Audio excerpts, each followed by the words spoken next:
Từ khoảng không vũ trụ, Singapore không hiện ra như một đô thị, mà như một khu vườn khổng lồ đang thở.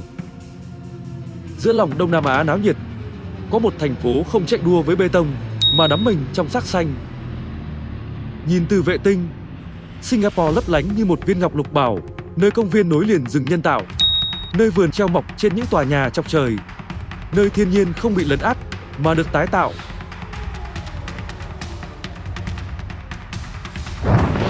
Đây không phải là phép màu, đây là quy hoạch, là triết lý, là lời tuyên ngôn của một thành phố dám mơ về tương lai nơi con người và cây cỏ cùng tồn tại. Và trong tập phim này, chúng ta sẽ cùng bay qua những tầng mây, nhìn xuống từng bảng xanh, phân tích từng độ nóng mặt đất, để khám phá cách Singapore biến mình thành thành phố trong khu vườn, một giấc mơ đô thị đang trở thành hiện thực. Từ trên cao, Singapore không chỉ là một đô thị, mà là một bản đồ sống của thiên nhiên được quy hoạch. Dưới lớp ảnh vệ tinh, chúng ta thấy rõ từng mảng xanh được quy hoạch tỉ mỉ. Bukit Timah, khu rừng nguyên sinh giữa lòng đô thị.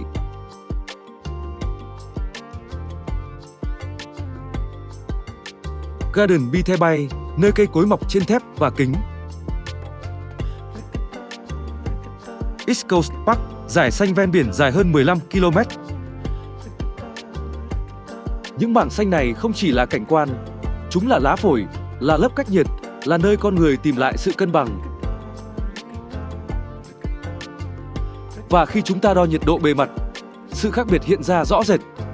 Khi những mảng xanh hiện lên rõ nét từ vệ tinh, một câu hỏi được đặt ra: liệu cây xanh có thực sự làm mát thành phố? Không chỉ là màu sắc dễ chịu hay cảnh quan thư giãn, cây xanh còn là lớp cách nhiệt tự nhiên, là tấm khiên chống lại cái nóng đô thị đang ngày một gay gắt. Trong thời đại biến đổi khí hậu, nơi các thành phố ngày càng trở thành chảo lửa bê tông, Singapore đã chọn một hướng đi khác, dùng thiên nhiên để điều hòa chính mình. Và để trả lời, chúng ta cần đến dữ liệu. Từ các ảnh vệ tinh nhiệt độ bề mặt, một sự thật hiện ra rõ ràng. Những khu vực phủ xanh như Bukit Timah, Garden By The Bay hay East Coast Park có nhiệt độ thấp hơn từ 2 đến 5 độ C so với các khu vực bê tông hóa như trung tâm Orchard hay khu tài chính Marina Bay. Vào những ngày nắng gắt, sự chênh lệch này không chỉ là con số, nó là sự sống. Lá cây hấp thụ ánh nắng, giữ ẩm cho không khí và tạo ra vi khí hậu dễ chịu. Rễ cây giữ nước, đất dưới tán cây mát hơn và cả khu vực xung quanh được hưởng lợi. Dữ liệu cho thấy, khu vực có mật độ cây xanh cao duy trì nhiệt độ ổn định hơn vào buổi trưa. Những nơi có vườn treo và mái xanh trên cao ốc giảm nhiệt độ tầng thượng tới 6 độ C. Các tuyến đường có cây che bóng giảm nhiệt độ mặt đường tới 10 độ C so với đường trống.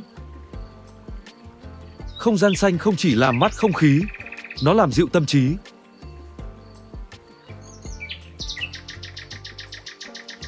Người dân Singapore không cần phải trốn vào điều hòa.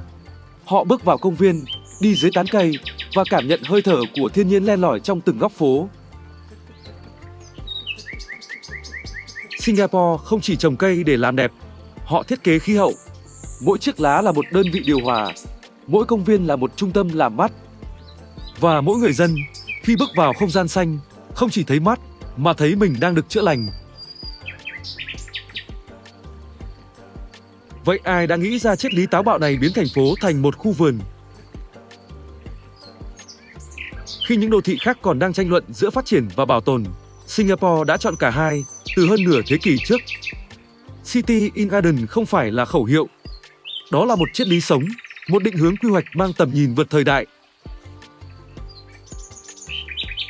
Từ những năm 1960, khi nhiều quốc gia còn mải mê xây dựng những khối bê tông khổng lồ, Singapore đã âm thầm gieo mầm cho một tương lai khác nơi cây xanh không phải là phần phụ, mà là nền tảng. Mỗi công trình được xây dựng đều phải có không gian xanh. Mỗi con đường đều được thiết kế để có bóng cây.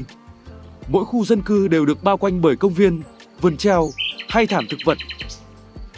Không gian xanh không nằm ngoài bản vẽ, mà nằm ngay trong trái tim của quy hoạch. Tư duy ấy không chỉ tạo ra một thành phố dễ sống, nó tạo ra một thành phố đáng sống. Một nơi mà trẻ em lớn lên dưới tán cây, người già đi bộ trong công viên và người trẻ tìm thấy cảm hứng từ chính thiên nhiên quanh mình. Và chính triết lý ấy đã sinh ra những công trình biểu tượng khiến cả thế giới phải ngước nhìn. Khi triết lý City in Garden được đưa vào thực tiễn, những công trình xanh bắt đầu mọc lên, không phải từ đất mà từ tầm nhìn.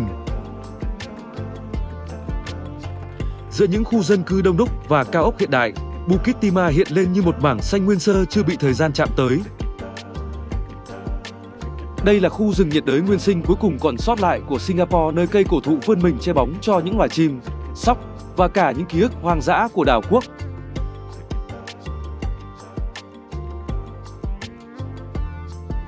Từ vệ tinh, Bukit Timah như một vết xanh đậm giữa nền xám đô thị.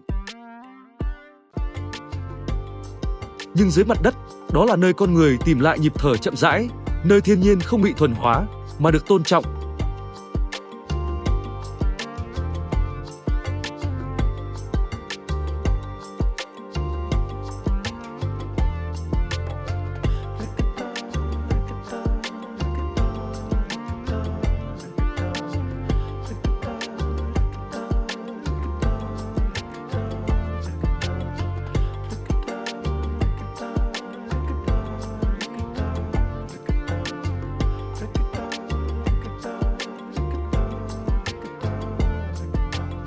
Và khi thiên nhiên được nâng lên, cây cối bắt đầu mọc trên kính và thép.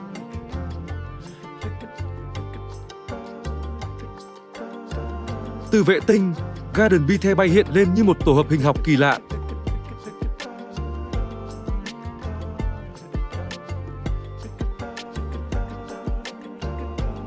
Nhưng khi ta tiến gần, đó là một thế giới khác, nơi cây cối mọc trên thép, nơi năng lượng mặt trời nuôi dưỡng lá xanh, nơi con người bước vào một khu vườn tương lai.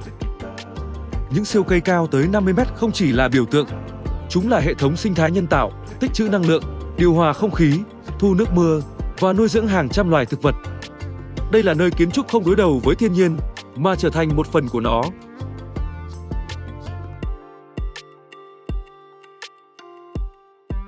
Và khi những khu vườn nối liền nhau, một tuyến đường xanh ra đời. Thousand Bridge, giải lụa xanh giữa lòng đô thị. Thousand Bridge là một tuyến đường xanh dài hơn 10 km, nối liền 3 công viên lớn qua những cây cầu treo uốn lượn giữa rừng. Từ trên cao, nó như một dải lụa xanh mềm mại vắt qua thành phố.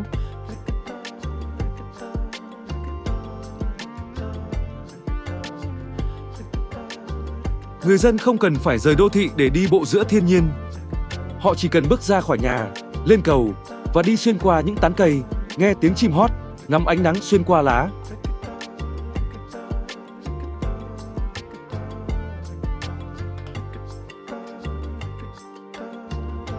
Đây là nơi đô thị và thiên nhiên không có ranh giới.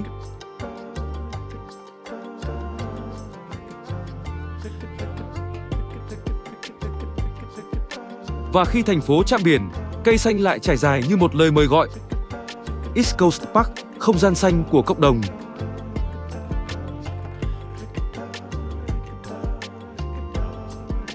Dọc theo bờ biển phía đông, East Coast Park là nơi thiên nhiên gặp đại dương.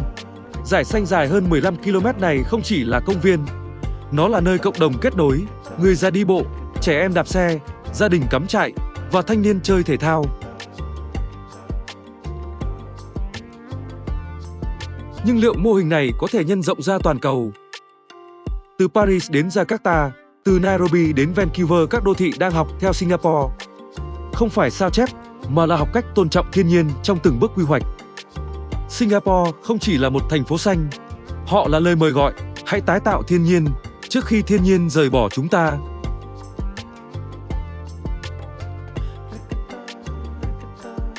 Từ vệ tinh, đó là một đường cong xanh mát, nhưng dưới mặt đất, đó là nơi con người tìm lại sự cân bằng, là minh chứng rằng cây xanh không chỉ để ngắm, mà để sống cùng.